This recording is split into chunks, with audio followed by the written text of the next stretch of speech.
어느 날 당신의 아이가 100점을 받아왔다. 그런데 딱 한 문제를 몰라서 공책을 보았다고 고백한다. 네 실력대로 봐야지라고 말을 하는데요. 그렇게 100점 맞아오면 기분 좋을 것 같아요. 그래, 다음엔 그러지 마라.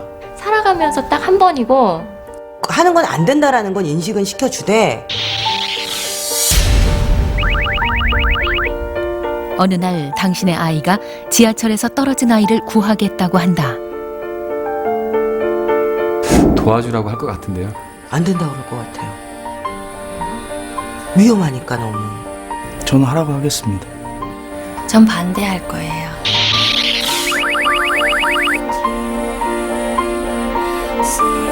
내 아이, 남의 아이. 다른 아이들이 막 뛰어다니거나 그렇게 하면 안 되지. 쟤는 왜 저럴까? 저 엄마는 왜 저렇게 아이를 키울까? 왜 가만둘까? 나 같으면 그렇게 가만 안 둬 라고 내 아이가 했을 때 관대해지는 거죠. 제 아이가 그렇다면 좀 자유롭게 놔둘 것 같아요.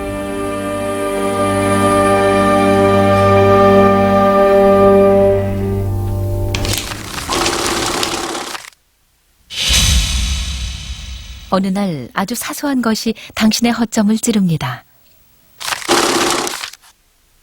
안녕하세요. 문진혁 씨죠? 네, 내일 9시까지 나오는 거 알고 계시죠? 네, 사례금은 10만 원이고요. 사례금은 10만 원이고요. 사례금은 10만 원이고요. 초대된 대학생은 11명. 예정대로 촬영이 시작됐습니다. 도덕성에 대한 간단한 인터뷰와 실험이 있다고 했고 하루 전에 사례비는 10만 원이라고 했습니다. 네, 15장 주세요.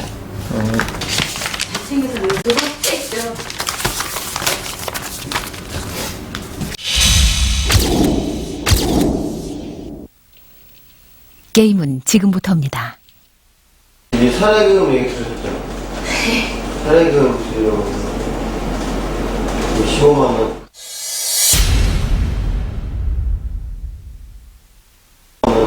감사합니다. 맞으시죠? 주저없이 받죠? 15만 원이고요. 맞으시죠? 예.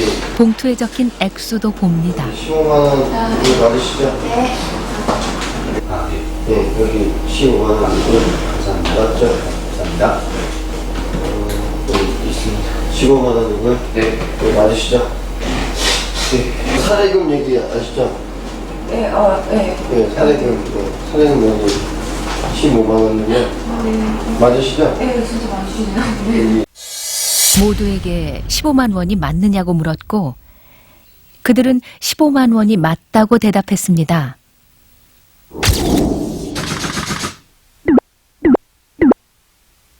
작가가 사례금이 얼마나 됐어요? 10만 원이요. 사례금 얼마 받았어요? 15만 원. 어제 원윤선 작가가 얼마 준다고 그랬어요?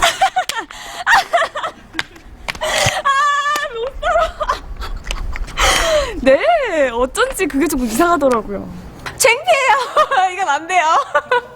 이건 안 돼요. 제발 부탁드립니다. 이건 굴욕이잖아요. 네? 엄마 아빠 죄송하고요. 굉장히 유명한 도덕적 행동에는 용기가 필요하다는 실험이에요. 도덕적으로 민감해야 된다.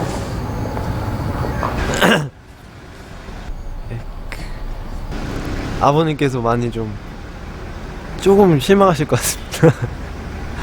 그래도 나도 도덕적으로 되게 행동 잘한다는 사람이라고 생각을 했는데 이런 실험극에서 완전히 무너진 사람이구나. 갑자기 뒤통수 이렇게 탁 맞은 느낌. 아, 이런 거구나.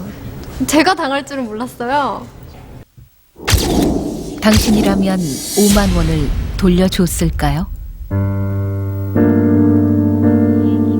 당신의 도덕의 잣대는 어디에 있나요? 여긴가요? 아니면 여긴가요? 전쟁, 부패, 탈법, 정치, 왕따. 그렇죠. 도덕하면 우리는 늘 그렇게 크고 무시무시한 것들을 먼저 떠올립니다. 그러나 도덕은 이렇듯 전혀 예측하지 않은 곳에서 우리를 습격합니다. 평범한 사람들의 사소한 도덕, 세상 모든 도덕은 거기에서 출발합니다. 도덕이라고 하는 건 연습이죠. 연습되지 않으면 도덕 행동이 나오기가 어렵습니다. 보통 부모님들이 생각할 때는 도덕적이고 너무 착하면 손해를 본다. 판단력도 필요하고 의사결정도 필요하고 또 의지.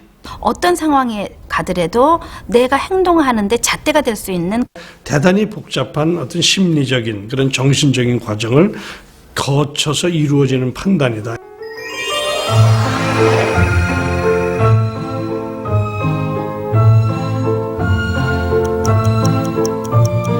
도덕성에 대한 연구는 많지요.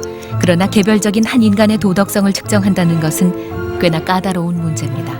우리는 서울대 심리학과와 함께 꽤나 까다로운 그 문제에 도전을 했습니다. 그동안 도덕성은 보통 두 가지 측면으로 체크돼 왔습니다. 양심, 동정심이나 이타심을 느끼는 정서적인 측면, 그리고 그걸 하면 안 돼 하는 식의 인지적인 측면이 그것입니다.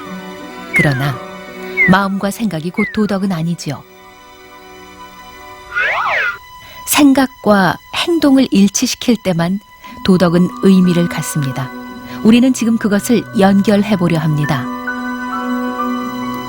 도덕지수와 행동의 연관관계를 보는 최초의 실험. 도덕성에 관한 이러한 연구는 아마도 최초로 시행하는 연구라고 할 수 있습니다. 이제 이 관찰 카메라가 몰래 숨어서 아이들의 행동을 지켜보게 됩니다. 초대된 아이는 12명. 도덕성 지수 체크에서 도덕성이 가장 높게 나온 아이 6명과 평균적인 도덕 지수를 보인 6명의 아이입니다. 이 아이들은 빨강 팀과 파랑 팀으로 나뉩니다.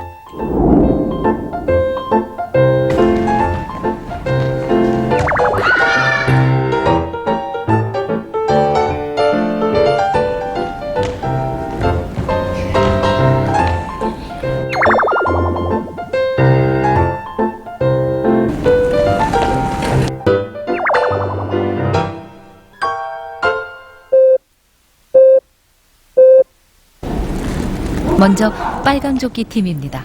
기억해 두십시오. 빨강조끼는 도덕성 지수가 가장 높게 나왔던 아이들입니다.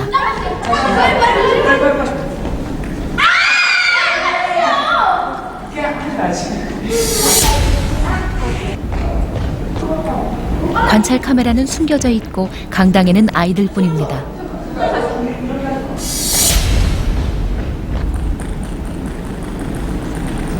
아이들은 규칙을 잘 지켜가고 있습니다. 그러나 규칙을 지킨 대가는 혹독합니다. 겨우 공 하나만을 성공합니다.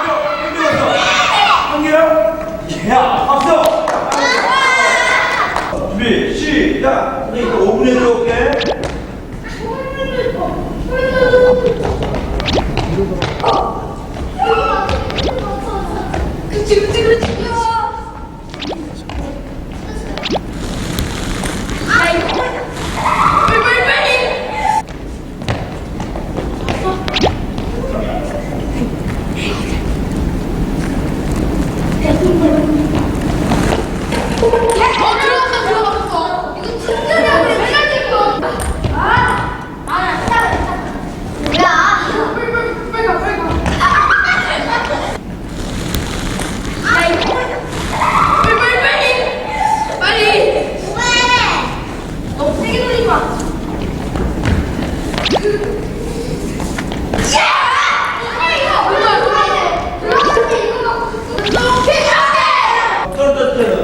선생님이 규칙대로 했느냐고 물었을 때 아이들은 모두 그렇다고 대답을 합니다.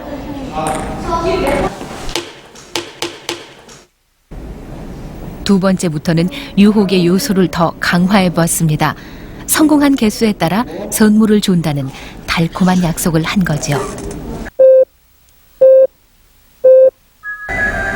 먼저 빨강입니다. 선물이라는 달콤한 유혹까지 제시해 보았지만 이번에도 아이들은 우직할 정도로 규칙을 지켜가고 있습니다. 이번에도 역시 규칙을 지킨 대가는 혹독합니다.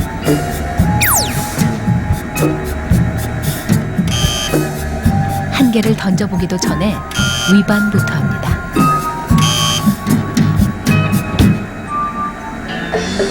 선물의 유혹이 너무 강했던 걸까요?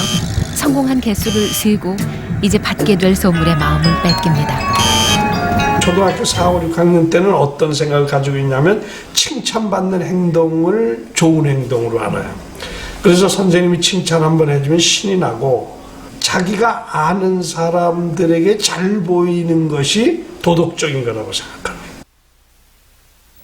보고 한다면 1분도 안 돼 맞춰버릴 유아용 퍼즐이지만 이제 검은 천 속에서 그것을 맞춰야 합니다. 이번에도 빨강들은 굳건합니다. 12살 아이들이 이 정도로 행동이 일치해버린다는 게 놀라울 뿐입니다. 다시 파랑팀의 순서. 보지 말고 해야 한다는 규칙을 알려주고 선생님이 나갑니다. 바로 검은 천을 들춰봅니다. 보고 싶은 욕구를 참아야만 하는데 다들 그걸 참지 못하는 거지요. 보고 싶은 것을 참는 아이와 참지 못하는 아이, 이것은 자제력의 차이입니다. 화면에 글자가 나오는데 글자를 읽지 말고 글자 색을 말해야 합니다. 파랑, 검정, 이런 식으로 하면 됩니다. 파랑, 보라, 노랑. 파랑 팀은 어떨까요? 검정색, 보라색. 쉽게 결정을 못합니다. 자주색이요. 파랑, 보라. 글자를 읽고 싶은 욕구 때문에 자꾸만 틀립니다.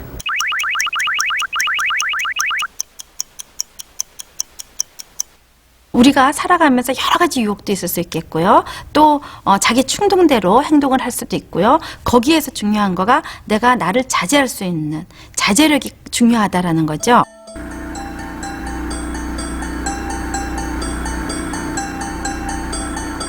자아를 통제할 수 있는 능력은 한 인간이 살아가는데 매우 결정적인 요소가 됩니다. 내 만족을 지연시킬 수 있는지도 도덕성의 일부라고 볼 수 있을 겁니다. 그런데 너무나 지금 잘 알려진 그러한 결과가 이렇게 만족 지연을 4세 때, 5세 때, 6세 때 잘하던 아이들이 결국 고등학교 가서 SAT, 우리 같으면 수능 점수도 높더라, 학교 성적도 좋더라. 우리는 앞서 도덕성을 이루는 정서적 측면, 즉 양심, 공감력, 이타성과 인지적인 측면, 자제력, 책임감, 분별력, 규범 준수 등의 요소가 아이들의 행동과 얼마나 관련이 있는지 지켜봤습니다. 이것은 12명에게만 해당되는 것일까요? 도덕성과 관련된 280개의 문항을 초등학생 300명에게 물어봤습니다. 결과는 상당히 충격적입니다. 도덕성은 아이의 거의 모든 행동과 연결돼 있었습니다. 도덕성이 낮은 아이들의 경우 집중력도 낮았고 또래 관계에서도 어려움을 겪었습니다. 과잉 행동이나 문제 행동 역시 더 많이 표출되었으며 공격성 역시 높은 척도를 보였습니다. 더 특이한 것은 왕따를 당하거나 왕따를 가하는 경우도 도덕성이 낮은 점과 유의미한 관계를 나타냈다는 점입니다. 놀랍지 않으신가요? 드러나지 않은 도덕성이 아이의 거의 모든 행동을 규정하고 조정하고 있었던 겁니다. 도덕적이고 너무 착하면 손해를 본다. 그 생각은 완전히 잘못된 거죠. 결국 도덕성이 높으면 그 아이의 경쟁력도 높아집니다.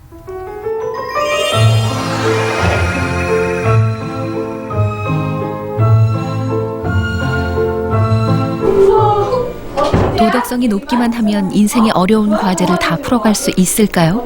아니죠. 도덕성은 변수의 연속입니다. 환경, 상황, 관계에 따라 끊임없는 도전을 받습니다. 그것을 증명했던 유명한 실험 하나를 우리 아이들에게 적용해 보았습니다. 어디 소풍 가가지고 찍은 사진이에요. 이 세상엔 한 개밖에 없거든. 근데 선생님 수연이 살아면서 이거 보여주는 거야. 근데 이 사진 좀 찢어줄래요? 네, 영감아. 이 사진 좀 찢어줄래요?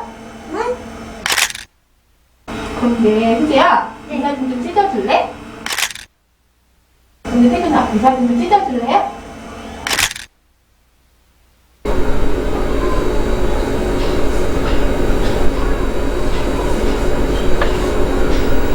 아이는 고민합니다.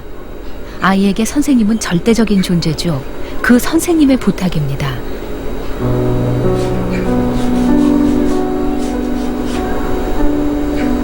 어렵게 사람이 없는 한쪽을 선택해 조심스럽게 찢어갑니다.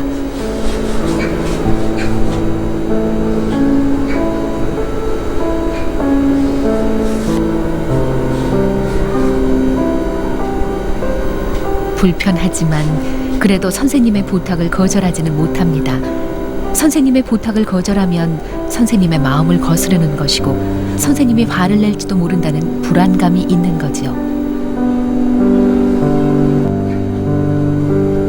인간의 도덕성에 대한 최대의 변수는 이것입니다. 나를 보호하고 있거나 나보다 더 높은 사람의 요구가 있을 때 자신의 신념이나 양심은 꺾입니다. 이것은 단지 아이들만의 문제일까요?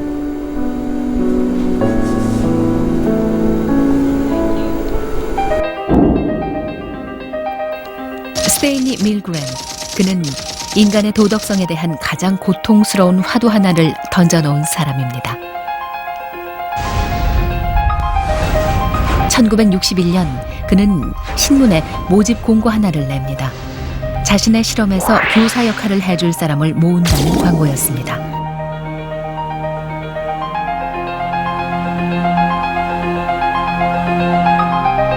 신청자는 40명. You press the first switch, and this will indicate to the teacher that you thought it was the first word. It generates electric shocks. When you press one of the switches all the way down, 그들 앞에는 전기 충격기가 있습니다. 그들은 이제 칸막이 너머에 앉아있는 학생이 답이 틀릴 때마다 버튼을 눌러야만 합니다. 75 volts, Jim. 75 volts, Jim. 버튼은 1단계에서 10단계가 있고 누를 때마다 고통이 더해집니다. 물론 실제로는 전기가 연결돼 있지 않고 학생 역할도 가짜지만 교사 역할자는 그것을 알지 못합니다. 105 volts. Wrong. Head. 105 volts. 실험을 시작하기 전 스테이니 밀그램은 대규모 설문조사를 합니다. 만약 누군가 당신에게 비인간적인 행위를 요구했을 때 당신은 따르겠는가? 92%가 그럴 수 없다고 대답했습니다. 설문조사를 마친 밀그램은 이 실험에서 고작해야 0.1%가 버튼을 누를 거라고 예측을 합니다. 그러나 75 volts, Jim.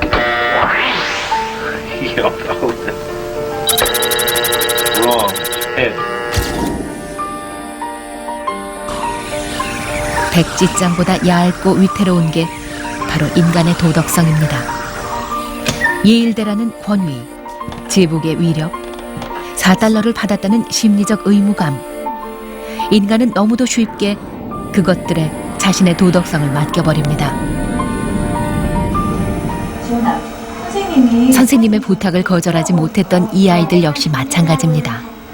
그때의 상황이나 분위기, 권위, 관계가 모두 도덕성을 위협합니다. 개인의 신념이나 인격만으로 이 변수들을 이겨낸다는 건 결코 쉬운 일이 아닙니다.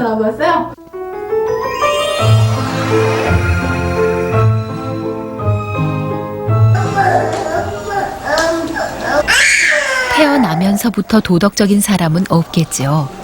24개월까지만 해도 아직 내 것과 남의 것을 구분하지 못하고 세상이 자신을 중심으로 돌아가고 있다고 믿는 거죠.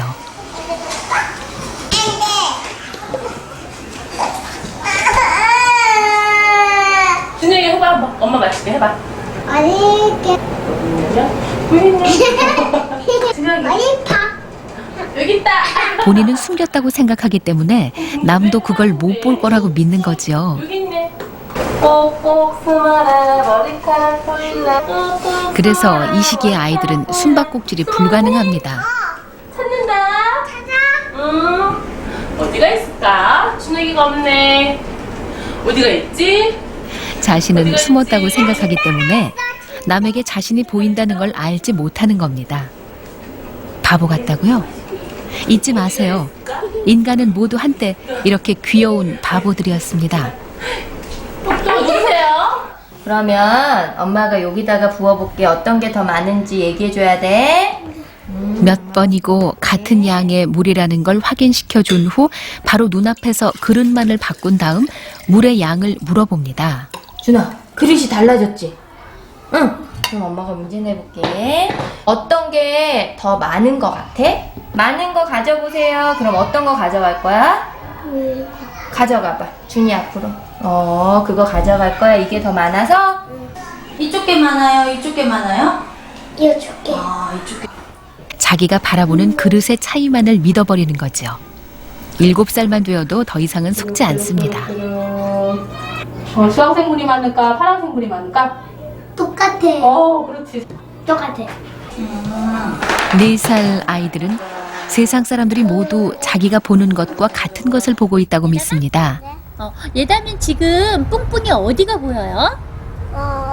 눈. 눈이 보여? 그러면 예담아 지금 저기 초록 의자에 앉아있는 친구가 노랑이거든? 노랑이랑 인사해봐. 안녕. 그러면 노랑이는 뿡뿡이 어디가 보일까? 입이 보여? 어디가 보이나요? 뭐가 보여 뿡뿡이? 눈이 보였어. 그럼 노랑이는 뿡뿡이 어디가 보일까? 발가락? 노랑이는 뿡뿡이 아이들은 모두 노랑이도 자신과 같은 쪽을 보고 있다고 말합니다. 그러면은 7살은 어떨까요? 아이들은 이제 다른 사람의 시각이 있을 수 있다는 걸 알게 됩니다. 다른 사람의 시각, 관점을 아는 것은 중요한 시작입니다. 등 보고 있을 것 같아? 여기 지금 이게 탁구공이거든? 손으로는 절대 만지지 말고 프라이팬용 뒤지개만으로 통 속의 탁구공을 꺼내보라고 합니다. 물론 불가능한 과제죠. 아이들은 어떻게 할까요? 만지고 줍고 아이들은 모두 손을 댑니다. 지키기 어려운 규칙이었다고요? 잠시만요. 이 실험은 규칙 위반의 여부를 보려는 게 아닙니다. 중요한 건 이 다음입니다. 이거 힘들었을 텐데 손 됐어 안 됐어? 안 됐어. 안 됐어요? 이거야. 그거를 했어요? 청진이가 승희가 손을 댔다고 말을 하는데? 이른바 거짓말의 출현입니다. 됐어요? 아이들은 아주 꿋꿋하게 자신의 결백을 주장합니다. 그러면 지구가 손 안 대고 그냥 한 거야? 시치미를 떼지만 능숙하진 못합니다. 손 됐어요? 네? 안 됐어요? 하나는 났어?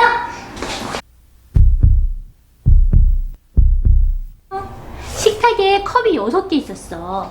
그런데 얘는 모르고 6개를 다 깨뜨렸고 얘는 알면서 1개를 깨뜨렸어. 얘가 더 나빠? 얘가 더 나빠?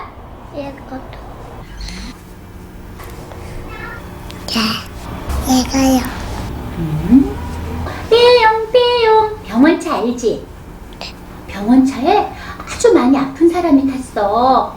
그런데 얘가 탄 차는 빨간불인데도 막 달려갔어. 그런데 얘가 탄 차는 파란불이 될 때까지 기다렸어. 얘가 더 나빠? 얘가 더 나빠? 얘가 더.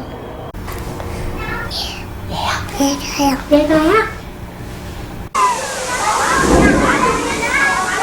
6살에서 7살 가장 중요하고도 어려운 기술을 배웁니다. 자신의 감정을 숨기는 법. 7살 아이들에게 선물을 주겠다고 해놓고 시시한 물건을 주어보면 어떻게 될까요? 뭐였으면 좋겠어, 은영이? 삐에요 인형. 삐에로 인형? 삐에로 인형이 좋아요? 하나, 둘, 셋. 우와, 이게 뭐야? 표정이 묘하죠? 싫은데 차마 싫은 내색을 하지 못합니다. 은영아, 이거 받으니까 어때?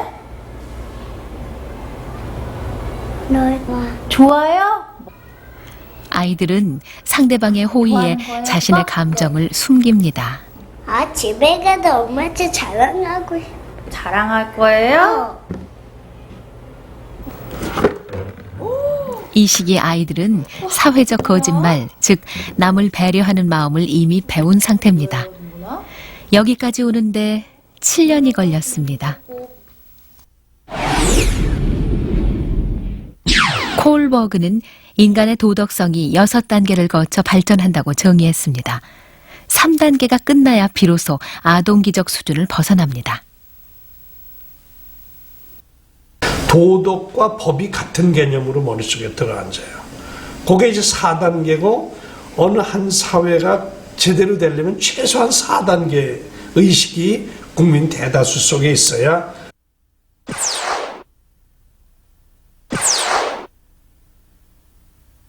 법은 무조건 다 지켜야 되는 것이 아니라 법도 이 자연의 법칙에 맞아야 된다. 그 양심범 같은 식의 사고를 할 수 있는 단계가 되면 국민의 수준이 한결 높아지는 거죠.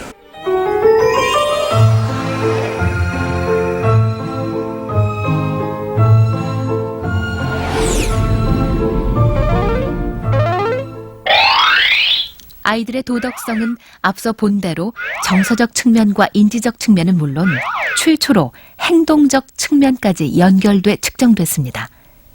우리는 한 발 더 나아가 여기에 미래 인생관 하나를 더 추가해 보았습니다. 사실 도덕적 행동 실험에서 우리에겐 아이들이 위반했는지 안 했는지 여부가 그리 중요한 게 아니었습니다. 다만 규범을 준수한 아이들의 내면의 힘이 궁금했습니다.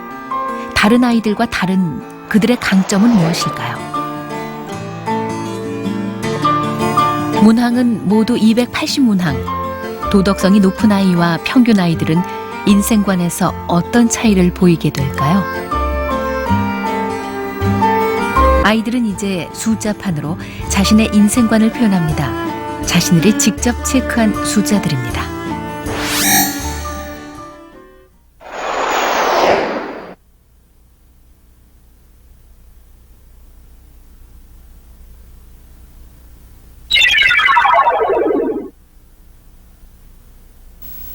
반대로 도덕지수가 높았던 빨강들의 선택은 좀 다르지요? 지능은 변하지 않는다는 것에 대해서 파랑들은 좀 중립적인 태도를 취하고 있군요.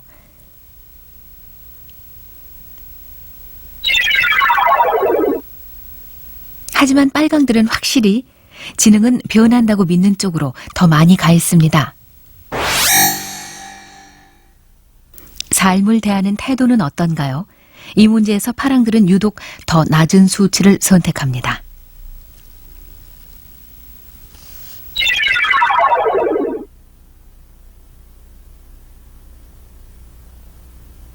그만큼 낙관적인 인생관을 가졌다는 뜻입니다.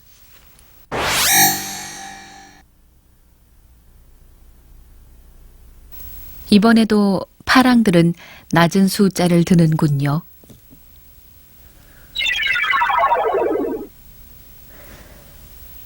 누구에게나 좌절은 옵니다. 나아질 거라는 기대감이 높을 때 좌절을 극복하는 힘 또한 높겠지요. 나는 할 수 있다는 생각, 그것을 가진 사람과 가지지 않은 사람의 인생은 다릅니다. 인생의 주인은 나. 남들이 포기해도 자신이 그것을 해결할 수 있다는 믿음. 인생은 그때 발전합니다. 좌절 시에도 우리가 진정으로 그 실패함과 좌절함을 넘어설 수 있는 그런 아이가 되어야 되잖아요. 근데 저희 조사 연구에 의하면은 도덕성이 낮은 아이들 특성 중에 하나가 좌절이나 실패 때 극복하지 못합니다. 나는 못할 거야. 그것은 편견이고 고정관념입니다. 처음부터 그런 편견이 있었던 건 아닙니다.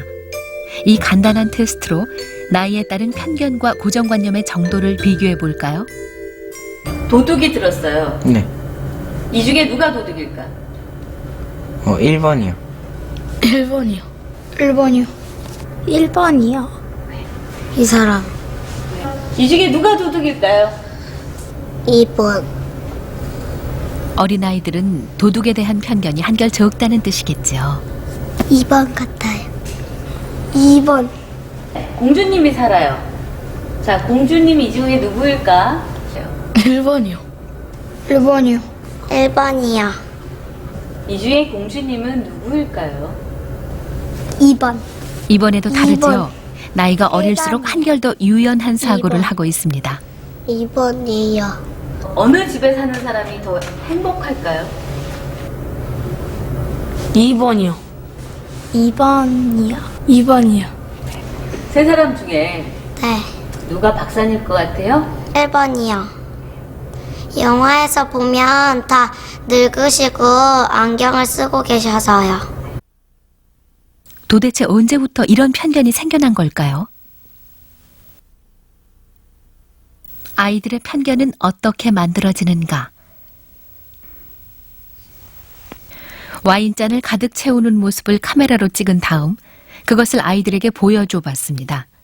아이들은 TV에 대해 어른들과 다른 태도를 갖고 있다는 걸 곧 볼 수 있습니다. 자, 동건아, 이 네모 상자를 이렇게 확 엎으면은 주스가 어떻게 될 것 같아? 엎어져. 어떻게 된다고? 엎어져. 엎어져요? 쏟아져요. 흘려요. 흘려요. 아이들은 TV 안에 잔이 있다고 생각합니다. TV를 기울이면 와인도 쏟아질 거라고 믿습니다. 보이는 것을 그대로 믿어버리는 겁니다. 텔레비전에서 보이는 모든 게 아이들에게는 진실이 됩니다. 믿을 수 없다면 다음의 실험을 보시죠. 아이들을 세 그룹으로 나눈 뒤 첫 번째 그룹에게는 인형을 공격하는 모습을 보여줍니다.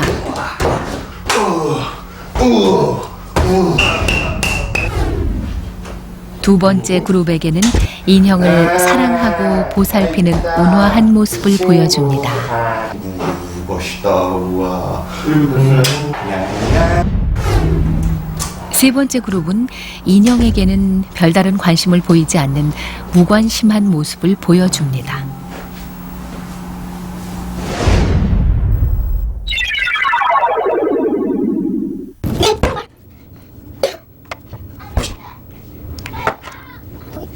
잠시 후 첫 번째 공격 모델을 본 아이들을 똑같은 방에 들여놓자 아이들은 들어오자마자 아까 본 그대로의 모습을 모방합니다. 거기랑 똑같다.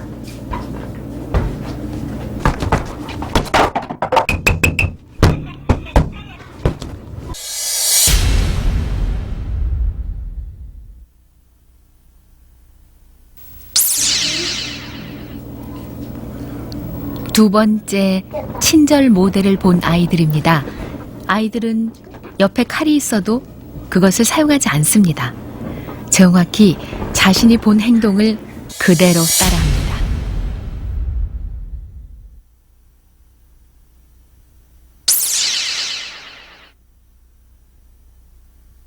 세 번째 그룹 역시 자신이 본 대로 합니다. 매체의 영향이 이렇게 엄청났다는 것 알고 계셨나요?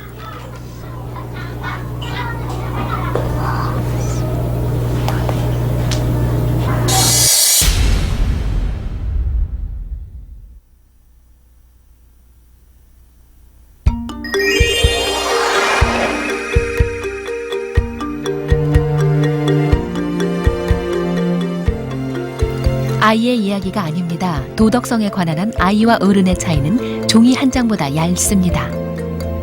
9장이 아니고 10장이에요. 멀다면 그냥 갈 것 같고요. 가깝다면 아니 가까워도 안 갈 것 같아요. 도덕성이 별로 안 좋네요. 네, 갔습니다. 돌려줍니다. 예. 15만 원일까요? 맞으시죠? 예. 그거 돌려줘야죠. 네, 사장님 여기 15만 원이면 맞으시죠? 네, 진짜 맞으시네요. 여기 사인 좀 부탁드릴게요. 거기서 알았으면 바로 줄 것 같은데요. 15만 원. 감사합니다. 맞으시죠? 네. 제가 원래 뭐 그런 거 거슬러 받았을 때 그냥 바로 주거든요. 네, 여기 있습니다. 15만 원이고요. 네. 맞으시죠? 네. 성함이 박준성 씨인가요? 뛰어가서 줘야죠. 그 금액대로 했죠? 아, 예. 네, 여기 15만 원이고요. 감사합니다. 맞죠? 감사합니다.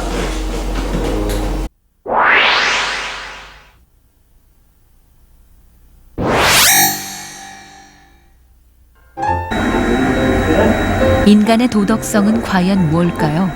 왜 마음과 행동은 일치하지 않는 걸까요? 도덕 지수가 높게 나왔던 빨강 아이들을 기억하시죠? 그 중에 한 명입니다. 왜 그렇지 않겠습니까? 경쟁 속에 있을 때 인간은 얼마든지 달라집니다. 아이라면 선물에 덫에 걸리는 것은 지극히 평범한 일이지요.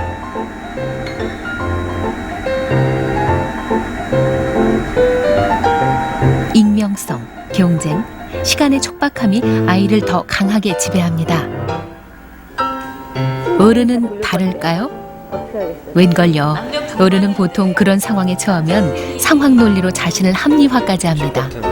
그것에 이제 위배되지 않는 이제 리포트를요, 친구가 해줬는데 교수님한테 칭찬받고 발표까지 하게 됐어요. 다음 주에요. 가만히 있을 것인가, 솔직히 말할 것인가. 얘기를 안 할 것 같습니다. 교수님한테 비밀로 하고 결국 교수님은 속이겠네요. 그렇죠. 어쩔 수가 없이. 그건 당연히 발표를 해야죠. 발표는 해야 되겠죠? 교수님한테 솔직하게 말할 거예요. 못할 것 같아요. 가만히 있을 것 같아. 예. 이제 유두리 있게 이제 최대한 제가 잘 넘어가야 될 것 같습니다. 우리 사회가 지금 어쩌면은 이게 옳은 거야, 이게 착한 거야 라는 그러한 생각만 가르치고 있고 정답만 제시하고 있는 것이지 실제로 남한테 보여줄 때와 그리고 안 볼 때와가 행동이 달라지는 그러한 거를 은근히 교육을 시키고 있는 것은 아닌가.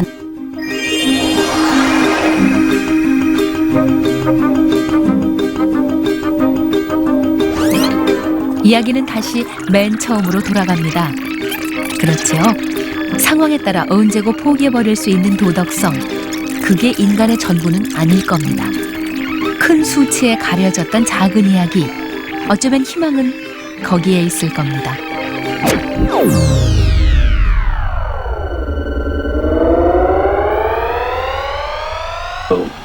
You press the first switch, and this will indicate to the teacher. 인간의 도덕성에 대한 가장 우울한 보고서였던 스테이니 밀그램의 실험 기억하시죠?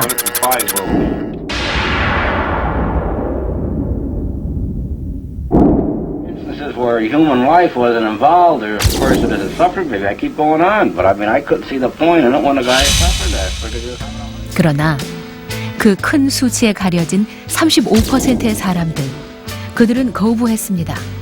권위도 대가도 그들의 도덕성을 훼손시키지는 못했습니다.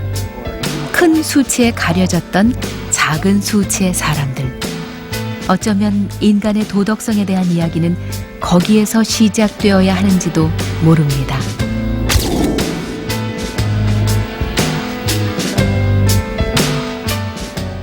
중학교도 피었습니다도 하고 엄마랑 김밥도 맛있게 먹었던 곳이야. 너무 좋았겠지?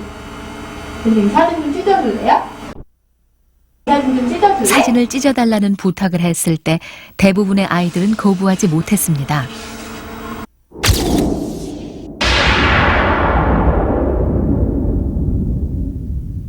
선생님이 어렸을 때 추억들이 다 담겨져 있는 거야, 이 사진 안에.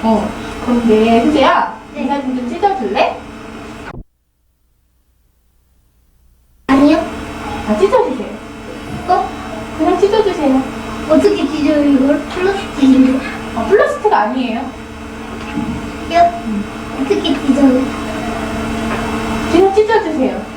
왜요? 그냥요. 안 찢어고 싶다. 왜 안 찢고 싶어요? 어렸을 때 어떻게 생겼는지 모르니까. 그냥 찢어주세요. 근데 현아, 이 사진 좀 찍어줄래?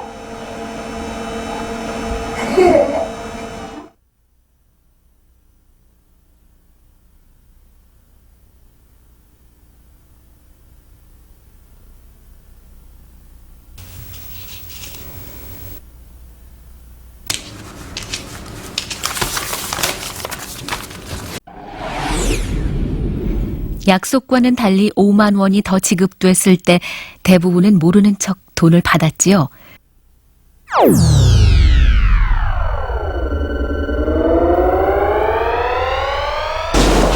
어제 사장금 금액 주셨죠? 예. 네, 여기 15만 원이면 맞으시죠? 10만 원이죠. 예? 10만 원이죠. 10만 원. 그 순간 그는 어쩌면 10만 원이라고 말한 걸 후회했을지도 모릅니다. 그때 15만 원을 준다고 했을 때 무슨 생각 들었어요? 뭐 잘못 줬겠구나. 그냥 잘못 줬겠구나 생각밖에 안 들었어요. 15만 원이면 네. 맞으시죠? 뭐 제가 들은 것보다 5만 원 많은데? 네? 들은 것보다는 5만 원이 많은데? 10만 원이면 네, 사장금 15만 원이고 맞으시죠? 이렇게 많이 주세요? 예? 15만 원이나 주세요? 15만 원이라고 말씀 안 드렸나요?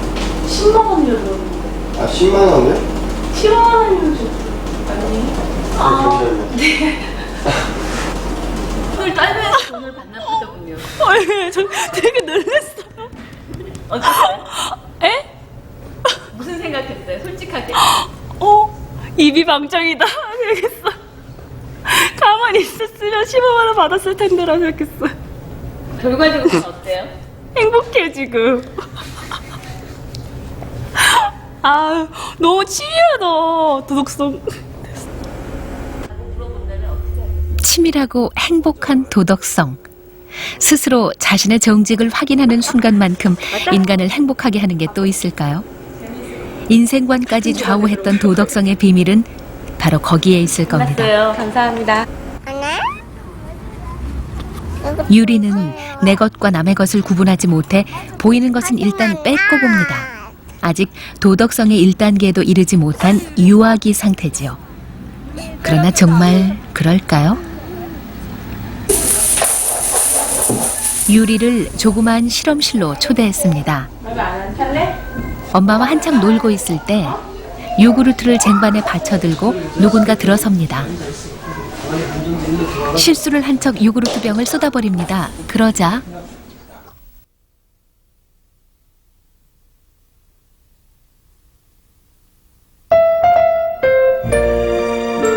도움을 결정하는데 단 1초도 걸리지 않았습니다.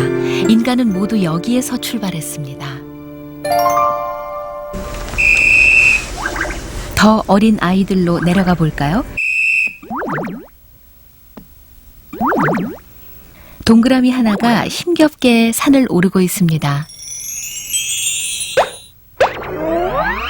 착한 세모가 나타나더니 동그라미를 밀어 올려줍니다.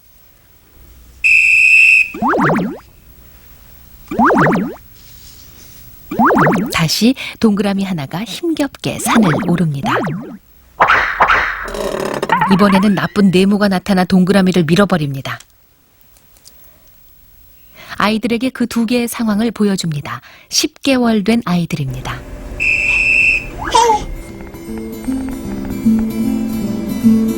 잠시 후 아이들에게 세모와 네모를 보여줍니다. 어떤 말도 하지 않았습니다.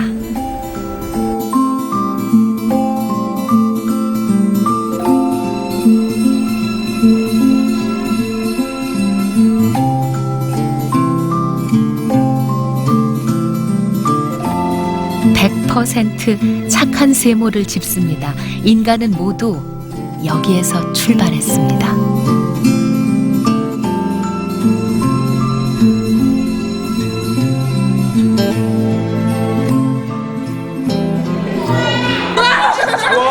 모니터가 켜지자 아이들은 떠들어대기 시작했습니다.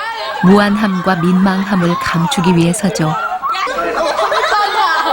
컴퓨터 한다. 안 봤어. 지금 뭐 하는 거야? 그 다음에 부끄러움이 찾아옵니다. 아이들은 자신의 모습을 차마 제대로 보지 못합니다. 부끄러움. 그것은 도덕성의 다른 이름이지요. 부끄러움을 아는 자만이 참으로 도덕성에 이릅니다. 너무 창피해요. 아니 처음에는 안 보고 하려고 했었어요. 근데 막상 해보니까 안 맞춰지는 거예요, 계속. 전 거기 아예 가서 붙였으니까 창피해요. 경쟁심도 생기고 해서 이기고 싶었어요. 아무런 부끄러움도 느끼지 않는 곳. 절망은 그곳에 있습니다. 아무것도 부끄러운 것이 없다면 그는 이미 절망입니다. 당신은 지금 아이들에게 어떤 부끄러움을 가르쳐주고 있나요? 출세하고 성공하는 게 중요하지만 마지막 마무리는 아마 도덕성일 겁니다. 출세하고 성공했다고 하더라도 도덕적이지 못하면 이 세상 살아가는 의미와 가치를 느끼지 못하게 되니까요. 결국 중요한 것은 인생의 마지막에서 중요한 것은 도덕적으로 얼마나 가치롭고 의미 있는 삶을 살았느냐 하는 것이 아마 가장 중요한 삶의 요건이 되리라고 봅니다.